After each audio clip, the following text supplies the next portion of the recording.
Hello everyone, this video is to review a really nice feature that has been added to Sportlots. This feature will probably become available January 3rd or January 4th of 2015.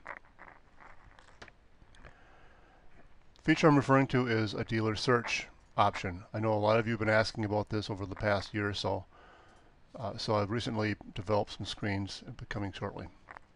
Let me show you how it works. Let's say I'm looking for Eddie Yost baseball cards. And in particular, I'm looking for 52 Bowman. I find one from CCC Cards that interests me, so I'm going to add that one to my cart. And I'm looking for other ones as well, so let me look. But I want to keep my shipping costs low, so I want to just order from that one dealer. And sure enough, he's got a few more, and I want this 58 Topps base card from him as well. Now, boats are ready to check out. I click on my shopping cart. And I notice over here that, hey, I really could buy 2 more cards from this dealer and pay no more additional shipping costs. My current quantity is 2, my maximum under this category is 4. So what the heck, I'm going to go look for a couple more cards from him. What's always been available before is a little search icon, but we're going to bring to a new screen now.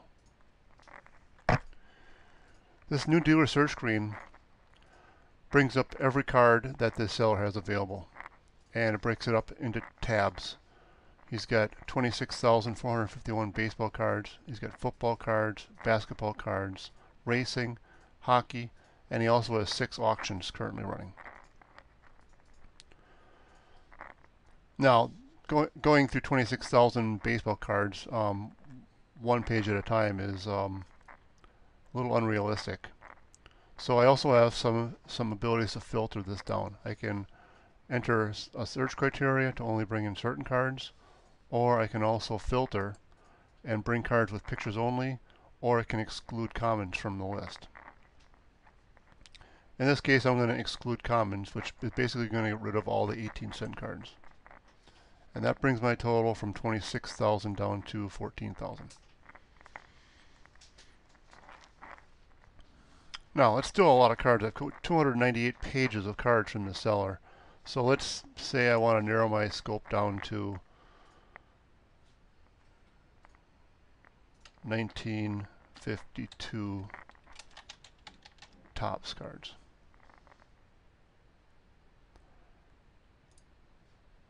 Now you see I'm down to 14 cards for baseball and 1 for football. My auctions are gone. There's no basketball, there's no hockey, there's no racing cards.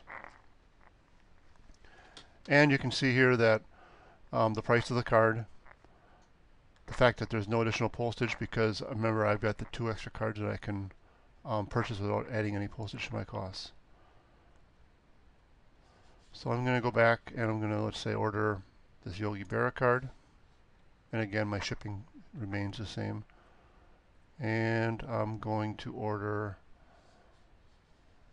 this World Series highlight card.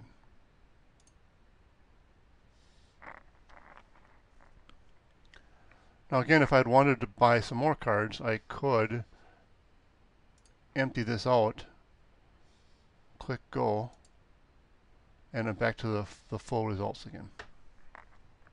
I still have my exclude commons filter on. If I wanted to see the commons as well, I can click on that and free up everything.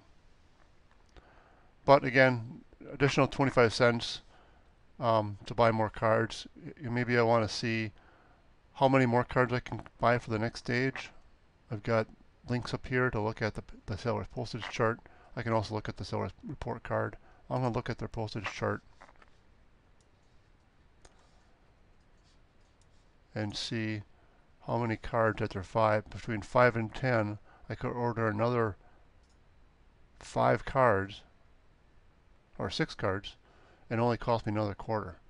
So the nice feature allows me to go in and maybe order another 5 or 6 cards that I want and only know I have to pay an extra 25 cents. Let me also show you by clicking through the tabs. Again, I can go to the the basketball cards. I can also click on a picture to supersize it.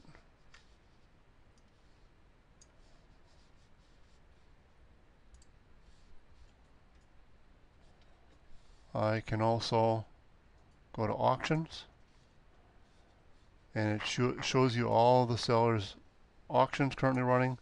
Now, keep in mind this is just a test site. The pictures aren't matching up with the names. It's just a test data. But again, I can see the title, the description. I can see the current high bid. I can see the history by clicking on.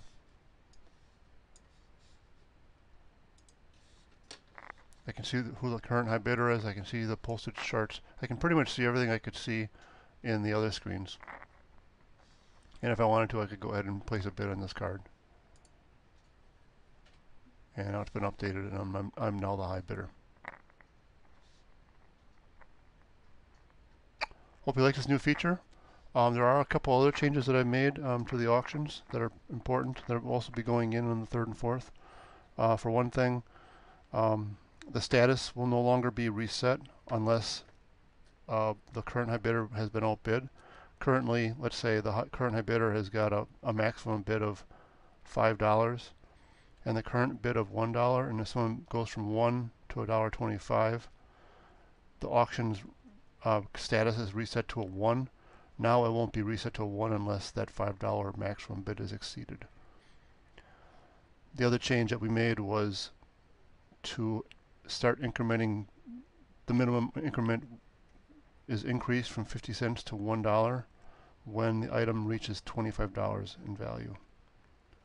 So these two changes have really been made to kind of speed up how fast some of these auctions are ending. So, we've got auctions that are a little higher value that have been running for 3-4 months before they actually go sold. That's just too long. So these two features are going to help speed that process up a little bit. Hope you like the changes. Thank you.